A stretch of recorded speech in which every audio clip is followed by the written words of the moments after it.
बोलो श्री रामचंद्र भगवान की जय, हनुमान जी महाराज की जय। हनुमान जी जीवन चरित्र, हनुमान और शिव जी की कथा। राम भक्त हनुमान और शिव जी की कथा।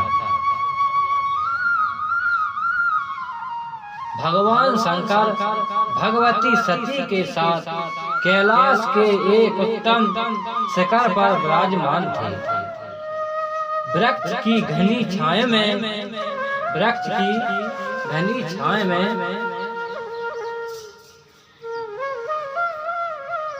उनके शरीर पर भूरे रंग की जटाएं बिखरी हुई थी। हाथों में रुद्राक्ष की माला, गले में सांप और सामने ही नंदी बैठे हुए थे। उनके अनुसार वहां से कुछ देर परामर्श अनेक प्रकार की पीड़ाएं कर रहे थे। उनके शरीर पर चंद्रमा और गंगा की धारा रहने के कारण तीसरे नेत्र की विषय ज्वाला शक्ति थी। लपटा का भस्म बड़ा ही सुहावना मालूम पड़ रहा था। एकाएक राम राम कहते हुए उनके समीप भोग की सती ने देखा कि भगवान शंकर एक ही विचारों भाव से उनकी ओर देख रहे हैं। वे उनके सामने खड़े हो गए हैं और हाथ जोड़कर कहने लगे, स्वामी, इस समय में आपकी क्या सेवा करूं? क्या आप कुछ कहना चाहते हो? भगवान शंकर ने कहा, प्रिय, आज मेरे मन में एक शुभ संकल्प उठा हुआ है। मैं सोच रहा हूँ, जिनके नामों को रट रट कर गदर गदर करता रहता हूँ, जिनके वास्तविक स्वरूप का विस्मरण करके मैं समिश्रित हो जाता हूँ, जिनके वास्तविक रूप से हो जाता हूँ, वे ही मेरे भगवान, वे ही मेरे प्रभु अवतारण ग्रहण करके संसार में आ रहे हैं। सभी देवता उनके साथ अवतार लेकर उनकी सेवा का सहयोग प्राप्त कर रहे हैं, करना चाहते हैं, तब मैं ही क्यों वंचित रहूं?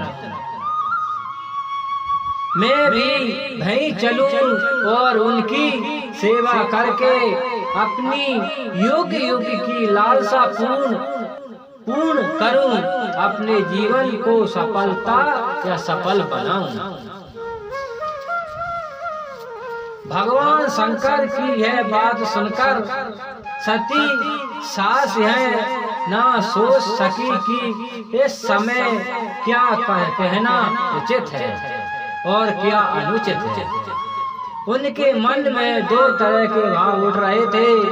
एक तो यह मेरे पति देव की अभिलाषा पूर्ण करनी होनी चाहिए, और दूसरी है कि मुझसे उनका वियोग ना हो। उन्होंने कुछ सोचकर कहा, प्रभु, आपका संकल्प बड़ा ही सुंदर है।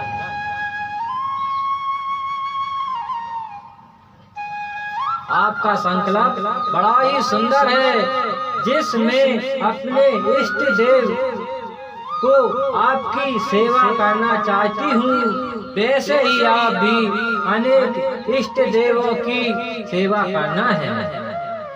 परंतु वियोग के भय से मेरा हृदय न जाने कैसा हुआ जा रहा है। आप कृपा करके मुझे ऐसी शक्ति दें कि मेरा हृदय आपके ही सुख मानने लगे। एक बात और है, भगवान का अवतार इस बार रावण को मारने के लिए हो रहा है। वे आपका बड़ा भक्त है। उसने अपनी सिर पर कट कर आपको चढ़ाया है। ऐसी स्थिति में आप उसको मारने के काम पर कैसे सहायता कर सकते हैं? भगवान शंकर हंसने लगे। उन्होंने कहा, देवी तुम बड़ी भोली हो, इसमें बेयोग की तो कोई बात ही नहीं है।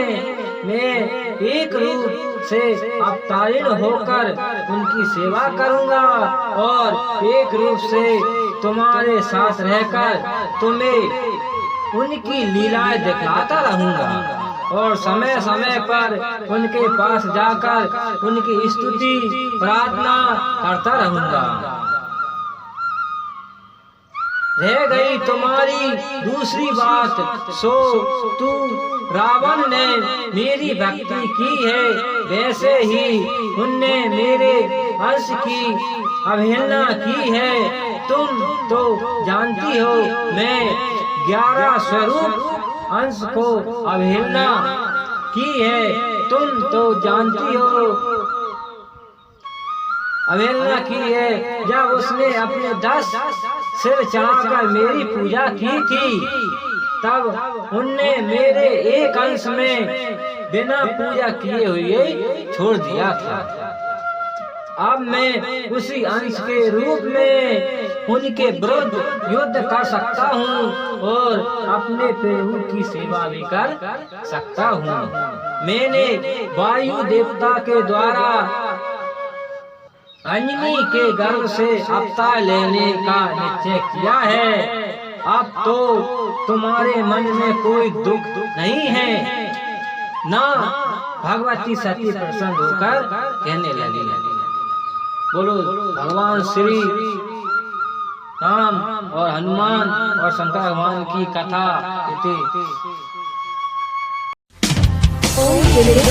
हमारे